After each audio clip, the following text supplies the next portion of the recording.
नमस्ते साथीहरु, हामी चाहिँ राष्ट्रिय वाणिज्य बैंकको सिलेबसमा चाहिँ आधारित रहेर चाहिँ एक टपिक वाइज हामी जान्छौं। तपाईहरुलाई चाहिँ के त भन्दाखेरि एन्सर क्वेशन टाइपमा चाहिँ म तपाईहरुलाई चाहिँ प्रोवाइड गर्नेछु तपाईहरुको कमेन्ट अनुसार। अहिले लगभग रातिको 2 बजेको छ, त्यति बेला चाहिँ म भिडियो रेकर्डिङ गर्दै छु साथीहरु तपाईहरुको लागि।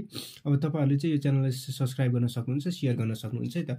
अब हामी चाहिँ सिलेबस वाइज चाहिँ के त भन्दाखेरि राष्ट्रिय वाणिज्य बैंकको चाहिँ एक्जाम नहुनसम्म चाहिँ एन्सर क्वेशन टाइपमा चाहिँ जान्छौं। अब बैंकिङ समूह छ, बैंकिङ समूहबाट चाहिँ 2 वटा क्वेशनहरु आउँछ। त्यसमा चाहिँ अब हामी चाहिँ अब बैंकिङ अवधारणा र विकासक्रमबाट चाहिँ सोध्न सक्ने क्वेशनहरु चाहिँ डिस्कस गर्छौं नि त साथीहरु, ठीक छ।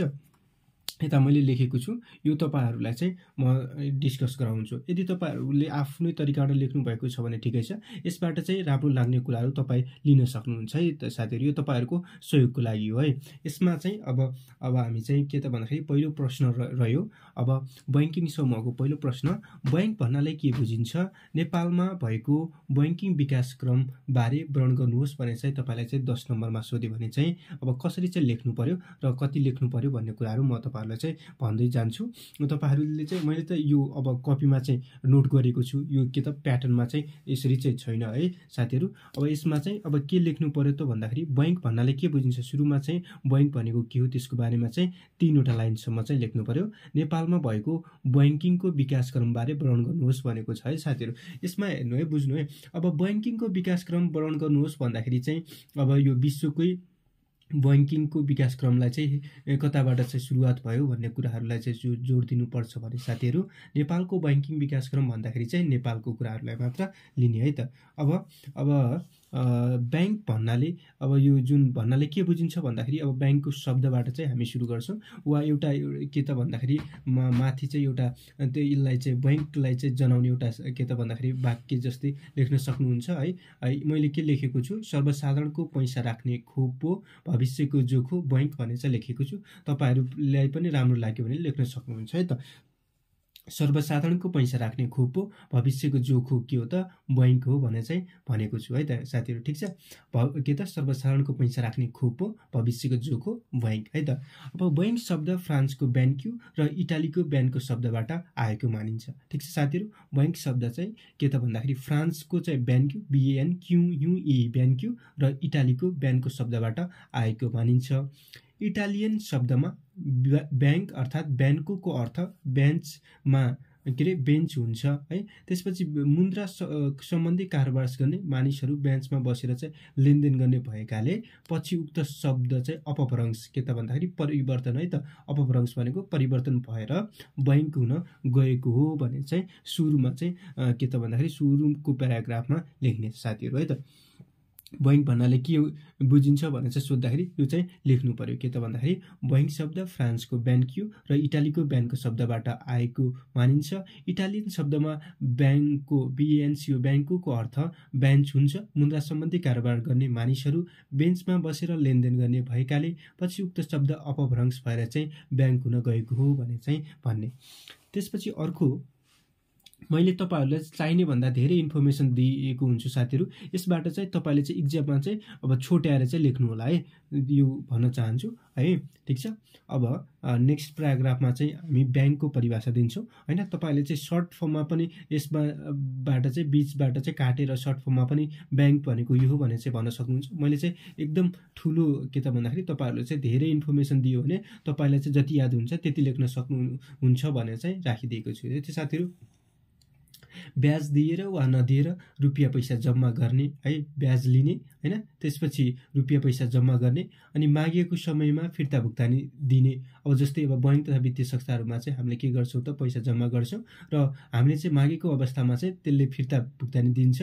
अनि कर्जा कारोबार गर्ने, विदेशी विनिमय कारोबार गर्ने हैन, तथा मध्यस्थकर्ताको भूमिका निर्वाह गर्ने, साधन अधिक क्षेत्रबाट न्यून भएको क्षेत्रमा चाहिँ निक्षेप परिचालन गर्ने, जोखिम व्यवस्थापन गरी विभिन्न उत्पादनशील क्षेत्रमा लगानी गर्ने सरकारी वा गैर सरकारी संस्थालाई बैंक भनिन्छ भनेर चाहिँ मैले भनेको छु है त साथीहरू। अब यसमा हेर्नु त अब बैंक तथा वित्तीय संस्थाहरूलाई चाहिँ अब कुनै खाताहरूमा चाहिँ ब्याज दिन्छ, कुनैमा दिँदैन, ब्याज दिएर वा नदिएर रुपियाँ पैसा जम्मा गर्ने होइन, सर्वसाधारणबाट रुपियाँ पैसा जम्मा गर्छ होइन, त्यसपछि मागेको समयमा फिर्ता भुक्तानी दिन्छ, त्यसपछि कर्जा प्रदान गर्छ होइन, कर्जाको कारोबार गर्ने भयो, विदेशी विनिमय फोरेन एक्सचेन्ज कारोबार गर्छ साथीहरू, ठिक छ, तथा मध्यस्थकर्ताको के त भन्दाखेरि पुलको रूपमा चाहिँ भूमिका निर्वाह गर्छ होइन। साधन अधिक क्षेत्र भनेपछि तरलता वा साधन अधिक क्षेत्रबाट चाहिँ न्यून क्षेत्रमा चाहिँ के गर्छ त निक्षेप परिचालन गर्छ। कसलाई चाहिँ निक्षेप आवश्यक पर्छ त्यो क्षेत्रमा चाहिँ कम भएको क्षेत्रमा चाहिँ परिचालन गर्छ र जोखिम व्यवस्थापन पनि गर्छ। जोखिम व्यवस्थापन गरेर चाहिँ के गर्ने त भन्दाखेरि विभिन्न यहाँनिर है विभिन्न उत्पादनशील क्षेत्रमा लगानी गर्ने सरकारी वा गैर सरकारी संस्थालाई के भनिन्छ त बैंक भनिन्छ भनेर चाहिँ राखिदिएको छु साथीहरू, ठिक छ। अब तपाईहरु अब यो पुरै नलेखे पनि जस्तै ब्याज दिएर वा नदिएर रुपियाँ पैसा जम्मा गर्ने, मागेको समयमा फिर्ता भुक्तानी गर्ने, कर्जा कारोबार गर्ने र के त भन्दाखेरि निक्षेप परिचालन गर्ने संस्थालाई बैंक भनिन्छ भनेर पनि लेख्न सक्नुहुन्छ। यहाँ बीचबाट चाहिँ सर्ट बनाएर है त्यसरी चाहिँ समराइज गरेर पनि लेख्न सक्नुहुन्छ है त, ठिक छ। त्यसपछि अर्को शब्दमा अर्को बैंक भनेको के हो भन्ने कुराहरु पनि हेरौँ। मैले चाहिँ तपाईहरुले चाहिँ बैंक भनेको के हो अब लेख्दाखेरि चाहिँ अब बैंक भन्नाले के हो भनेर चाहिँ 3 नम्बरमा आयो भने 3 पोइन्टमा त लेख्ने है। मैले चाहिँ यहाँ तपाईहरुले चाहिँ धेरै दिएको छु, ठिक छ। यसमा चाहिँ एउटा त याद हुन्छ कि भन्ने हेतुले है त, ठिक छ। अब बैंक भनेको अर्को शब्दमा अर्को प्याराग्राफमा के भन्न सक्छौं त भन्दाखेरि अर्थतन्त्रमा छरिएर रहेका ससाना रकमहरू वा निक्षेपको रूपमा संकलन गरी कोष निर्माण गर्ने के रे भन्दाखेरि उक्त कोषलाई चाहिँ जोखिम व्यवस्थापन गरी विभिन्न उत्पादनशील क्षेत्रमा लगानी गर्ने सरकारी वा गैर सरकारी संस्था नै के हो त साथीहरु बैंक हो भनेर पनि भन्न सक्नुहुन्छ। तपाईहरुलाई यो राम्रो लाग्यो भने यो लेख्नु सक्नुहुन्छ, यो राम्रो लाग्यो यो लेख्न सक्नुहुन्छ। फेरि अर्को छ अर्थतन्त्रमा अधिक तरलताको क्षेत्र तथा न्यून तरलताको क्षेत्रको बीचमा रही मध्यस्थकर्ताको भूमिका निर्वाह गर्ने संस्थालाई बैंक भनिन्छ भनेर चाहिँ यति लेख्दा पनि भइहाल्यो है। के त भन्दाखेरि अर्थतन्त्रमा अधिक तरलताको क्षेत्र तथा न्यून तरलताको क्षेत्रको बीचमा रही मध्यस्थकर्ताको भूमिका निर्वाह गर्ने संस्था नै के हो त बैंक हो अर्थात बैंक भनिन्छ भनेर चाहिँ तपाईले चाहिँ यो लेख्दा पनि भयो है। यदि तपाईको आफूले चाहिँ कण्ठस्थ पार्नु भएको छ भने यो चाहिँ अब फेरि अल्झिनु हुन्छ साथीहरु, यो चाहिँ नलेख्नु होला। यो चाहिँ बुझ्नको लागि मात्र तपाईहरुले चाहिँ अब टिपुट गर्न सक्नुहुन्छ है त। यदि तपाईहरुलाई चाहिँ अब यताबाट चाहिँ एउटा डेफिनेसन राम्रो लाग्यो भने आफ्नो कपीमा के त भन्दाखेरि सार्न सक्नुहुन्छ है त। यो भयो। त्यस्तै अब फेरि हामी जान्छौं के त भन्दाखेरि बैंक भन्नाले के हो भन्ने सन्दर्भमै हामी चाहिँ जुन बाफिया छ नि बाफियासँग के त भन्दाखेरि बाफियालाई चाहिँ लिएर चाहिँ हेर्दाखेरि चाहिँ बैंक भन्नाले बाफियामा चाहिँ के छ त भन्दाखेरि अब बैंक तथा वित्तीय संस्था सम्बन्धी 2073 को दफा 49 बमोजिम कार्य गर्ने संस्थालाई बैंक भनिन्छ भनेर चाहिँ यो बाफिया अनुसार पनि मैले लेखिदिएको छु साथीहरु, ठिक छ। यसमा चाहिँ छ नोटमा है। अब यहाँ हेर्नु त बैंकिङको मोडेलको चाहिँ यो स्ट्रक्चर यो चित्र पनि बनाउनु नभुल्नु होला साथीहरु। यसमा बीचमा बैंक छ, यता के त भन्दाखेरि लेफ्ट साइडमा चाहिँ अधिक तरलता, राइट साइडमा चाहिँ न्यून तरलता छ। अब के त भन्दाखेरि अधिक तरलता जुन ठाउँ हुन्छ अधिक तरलताबाट के गरिन्छ त साथीहरु अधिक तरलताबाट चाहिँ निक्षेप संकलन गरिन्छ, बैंकमा जम्मा गरिन्छ र त्यसपछि त्यो निक्षेपलाई चाहिँ के त भन्दाखेरि जोखिम व्यवस्थापन गरेर अब न्यून तरलता भएको स्थानमा के गरिन्छ त प्रवाह गर्ने गरिन्छ। यो चाहिँ बैंकिङ मोडेल हो है साथीहरु, ठिक छ। अब यो भयो बैंक भन्नाले के बुझिन्छ भन्ने कुराहरुको बारेमा। अब नेपालको बैंकिङ विकासक्रमको बारेमा चाहिँ लेख्नु पर्यो साथीहरु। नेपालको बैंकिङ विकासक्रमको बारेमा चाहिँ हेर्दाखेरि चाहिँ अब मैले चाहिँ यसमा चाहिँ यो कपीमा चाहिँ के छ त भन्दाखेरि अब नेपाल बैंक स्थापना हुनु अघिको विकासक्रम है। यसमा 5 वटा चरणमा चाहिँ विकासक्रमलाई चाहिँ विभाजन गरिएको छ। नेपाल बैंक स्थापना हुनु अघिको विकासक्रमलाई हेर्छौं है। यसमा चाहिँ के त भन्दाखेरि अब यसमा चाहिँ विक्रम सम्वत 1933 मा तेजरथड्डाको स्थापना भई सुन चाँदी कर्जाको आधारमा चाहिँ 5% ब्याज दरमा कर्जा उपलब्ध गराएको ठिक छ।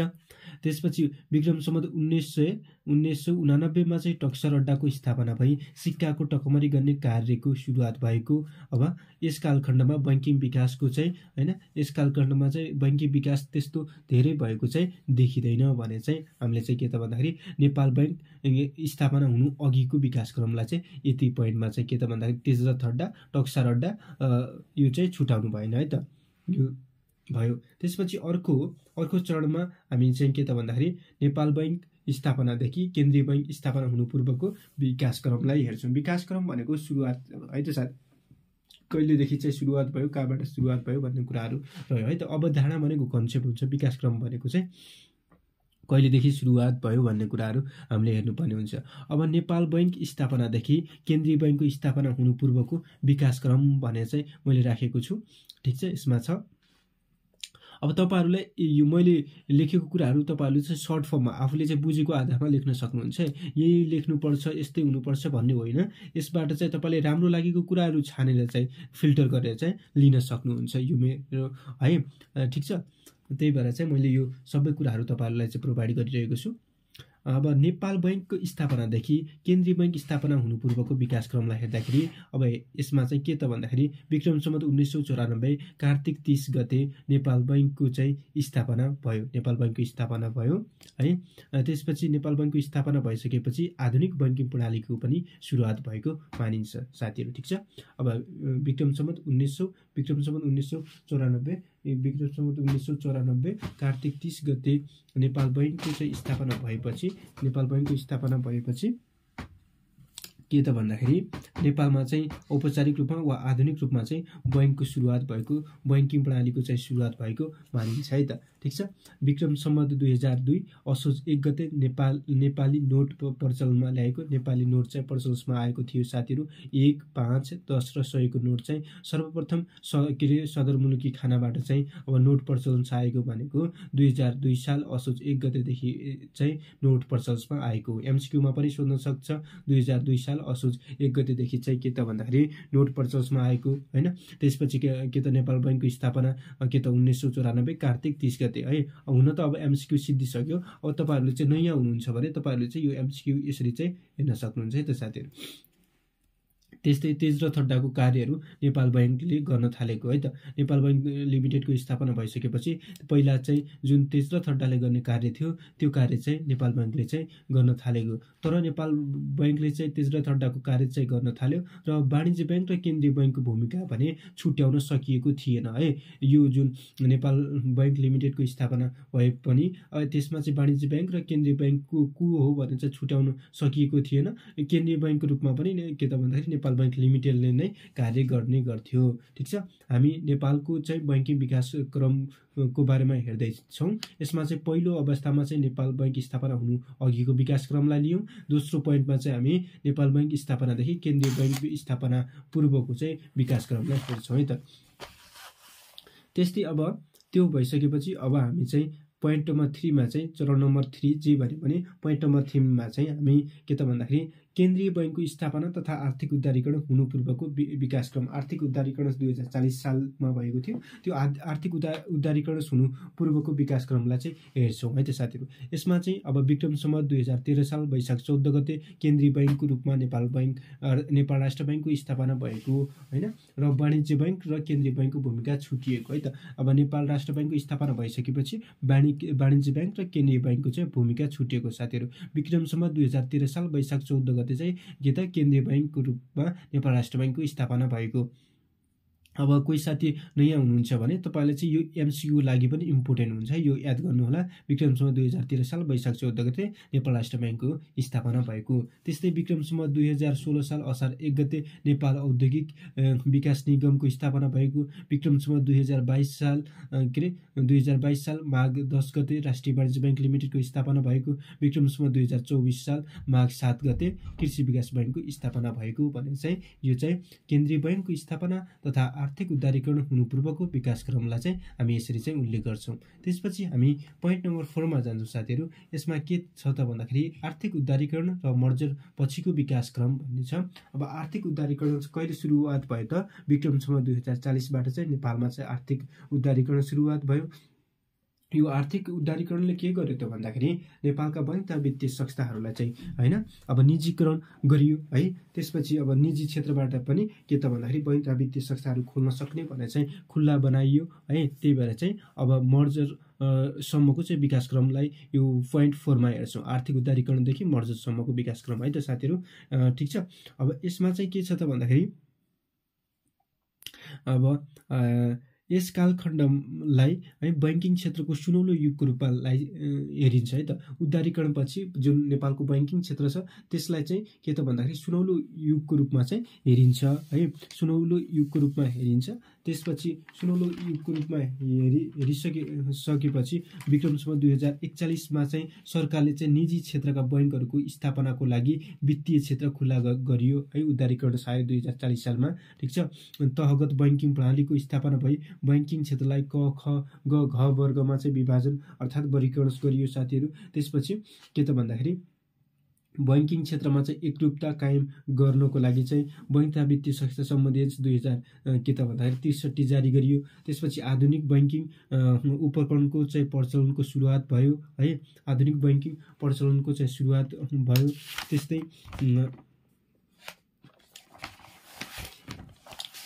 त्यस्तै के त भन्दाखेरि अब यसमा चाहिँ अब त्यो भइसकेपछि अब 5 नम्बर पोइन्टमा चाहिँ हामी मर्जरदेखि हालसम्मको चाहिँ विकासक्रमलाई हेर्छौँ। अब यो के त भन्दाखेरि बैंकिङको चाहिँ सबैभन्दा लामो प्रश्न भनेको यही हो साथीहरू। अरू चाहिँ सर्टसर्ट हुन्छ। यसमा मर्जरदेखि के त भन्दाखेरि हालसम्मको अवस्थालाई हेर्दाखेरि अब यस कालखण्डमा चाहिँ बैंकिङ क्षेत्रलाई चाहिँ सुनौलो युगको रूपमा चिनिन्छ भनेर पनि यसलाई भन्न सकियो है। अब यसमा चाहिँ के त भन्दाखेरि अर्थतन्त्रमा बैंकको चाहिँ के त भन्दाखेरि संख्यात्मक उपस्थिति धेरै रहेको हुँदा बैंक तथा वित्तीय संस्थाहरूले एक आपसमा चाहिँ गाभ्न वा गाभिनको लागि प्राप्ति सम्बन्धी विनियमावली 2073 जारी गरिएको छ भनेर चाहिँ भन्न सक्छौँ होइन। यो यति धेरै लामो छ, मैले धेरै पोइन्टहरू चाहिँ तपाईँहरूलाई राखिदिएको छु। तपाईँहरूले चाहिँ सर्ट बनाउन सक्नुहुन्छ है त साथीहरू। ठिक छ। त्यस्तै अर्को भनेको यो पोइन्ट चाहिँ हेर्नु होला। ठिक छ। यसको डाटा उल्ट छ। त्यसपछि नेपालको चाहिँ संविधान 2072 जारी भएपछि नेपालको बैंकिङ क्षेत्रमा चाहिँ वित्तीय स्थायित्व संघीयता अनुरूपको चाहिँ प्रादेशिक संरचना चाहिँ सञ्चालन भएको मानिन्छ भने हामी भन्न सक्छौँ। अब 753वटा स्थानीय तहमध्ये 752वटा तहसम्म चाहिँ शाखा सञ्जालहरू विस्तार भएका छन् भनेर पनि हामी भन्न सक्छौँ। वित्तीय साक्षरता 57.9% होइन। 9% वित्तीय समावेशीकरण 68% छ है साथीहरू। वित्तीय समावेशीकरण 68% रहेको छ। त्यसपछि हालको अवस्थामा चाहिँ नेपालमा 20वटा चाहिँ क वर्गका 17वटा ख वर्गका है। त्यस्तै के त भन्दाखेरि 17वटा ख वर्गका अनि हाम्रो 17वटा ख वर्गका त्यस्तै भन्दाखेरि अब 17वटा ग वर्गका र 57वटा है। कति त 57वटा चाहिँ के त भन्दाखेरि 57वटा कति घ वर्गका र एक चाहिँ पूर्वाधार विकास बैंक छ है त। 57वटा 57वटा छ है त घ वर्गका के त भन्दाखेरि घ वर्गका र एउटा पूर्वाधार विकास बैंक छ भनेर चाहिँ भन्ने। अनि निष्कर्षमा चाहिँ लेख्दाखेरि के लेख्ने त साथीहरू? निष्कर्षमा चाहिँ हाम्रो के छ त भन्दाखेरि निष्कर्षमा बैंक तथा वित्तीय संस्थाको चाहिँ संख्यात्मक उपस्थिति धेरै रहे तापनि गुणात्मक सेवामा चाहिँ कमी रहेको देखिन्छ। केही बैंकहरू समस्याग्रस्त हुनु र बैंकिङ क्षेत्रमा चाहिँ लगानी योग्य रकमको अभाव देखिन्छ। त्यसैले बैंक तथा वित्तीय संस्थाहरूको मर्जर तथा प्राप्ति गरी सबल बैंकिङ प्रणाली निर्माण गर्नुपर्ने आजको आवश्यकता रहेको छ भनेर चाहिँ हामीले चाहिँ त्यो 10 नम्बरको प्रश्नको चाहिँ सल्भ गर्न सक्छौँ यतिमै है। तपाईहरुलाई चाहिँ यो क्वेशन हेर्दाखेरि धेरै लामो लाग्यो होला मलाई लाग्छ। यो धेरै लामो प्रश्न हो साथीहरु। सबैभन्दा बैंकिङमा चाहिँ सबैभन्दा लामो प्रश्न भनेको यो नै हो है। अब यसलाई चाहिँ तपाईले चाहिँ अब आफूलाई चाहिँ उपयुक्त पोइन्टहरु गरेर अलि छोटो पार्न सक्नुहुन्छ साथीहरु। फेरि मेरो ह्यान्डराइटिङ पनि अलि ठुलो छ, त्यही भएर चाहिँ यो अब तपाईहरुलाई चाहिँ लामो लाग्न सक्छ। तपाईहरुले चाहिँ कपीमा के त भन्दाखेरि सार्नु होला। लगभग पेज 4 पेज त हुन्छ नै साथीहरू है। अलिक फास्ट लेख्नुपर्ने हुन्छ इक्जाममा हेर्दाखेरि चाहिँ। अब यसमा चाहिँ अब सर्ट तपाईँले चाहिँ मैले जुन डाटाहरू भनेको छु त्यो डाटाहरूलाई सर्ट तरिकाबाट पनि लेख्न सक्नुहुन्छ। त्यो तपाईँहरूको चाहिँ हातको कुरा भयो है। तर लेख्दाखेरि चाहिँ यसरी चाहिँ लेख्यो भने चाहिँ उपयुक्त हुन्छ भन्ने मेरो तपाईँहरूको लागि के त भन्दाखेरि सल्लाह हो। तपाईँहरूले चाहिँ यहाँबाट राम्रो कुराहरू चाहिँ टिपपुट गर्नु होला। यदि नयाँ डाटाहरू केही मिस्टेक छ भने यसमा चाहिँ करेक्सन गर्नु होला है साथीहरू। अब के हैन, त्यही भएर चाहिँ म तपाईँहरूलाई चाहिँ यो के त भन्दाखेरि बैंकिङ हामी चाहिँ के त राष्ट्रिय वाणिज्य ब्याङ्कको हेरिरहेको छु। राष्ट्रिय वाणिज्य ब्याङ्कको चाहिँ अब होइन, यसमा चाहिँ पहिला चाहिँ बैंकिङ लेखा तथा सूचना प्रविधि भन्ने छ। यसबाट चाहिँ सोध्न सकिने हाम्रो चाहिँ च्याप्टर 1 को चाहिँ बैंकिङ अवधारणा र विकास क्रम भन्ने छ। यसबाट चाहिँ सोध्न सक्ने सम्भावित प्रश्न भनेको त्यही हो है साथीहरू। त्यसपछि हामी चाहिँ नेपालको हालको बैंकिङ अवस्थाको बारेमा एवं चुनौतीको बारेमा त्यो हेर्नेछौँ। यसरी चाहिँ हामी के त भन्दाखेरि च्याप्टर वाइज हामी एउटा के अरे प्रश्नलाई उठाएर चाहिँ हामी डिल गर्नेछौँ है साथीहरू। ठिक छ, तपाईँहरूलाई चाहिँ यो भिडियो कस्तो लाग्यो प्रतिक्रिया दिन चाहिँ नभुल्नु होला। मैले चाहिँ राति 2 बजे यो भिडियो बनाएर चाहिँ तपाईँहरूको लागि चाहिँ अपलोड गरेको छु साथीहरू है। त्यही भएर चाहिँ के त भन्दाखेरि यसलाई चाहिँ आफूलाई चाहिँ चाहिने कुराहरू चाहिँ आफ्नो कपीमा टिप्पण गर्नु होला भन्न चाहन्छु। र मेरो च्यानललाई चाहिँ साथीसँग सेयर गर्नु होला। र के त भन्दाखेरि केही कमेन्ट गर्नु छ भने कमेन्ट बक्स ओपन छ, त्यहाँ गर्न सक्नुहुन्छ। Thank you for watching this video. Thank you, bye bye. Next पार्टमा चाहिँ हामी भेट्नेछौँ।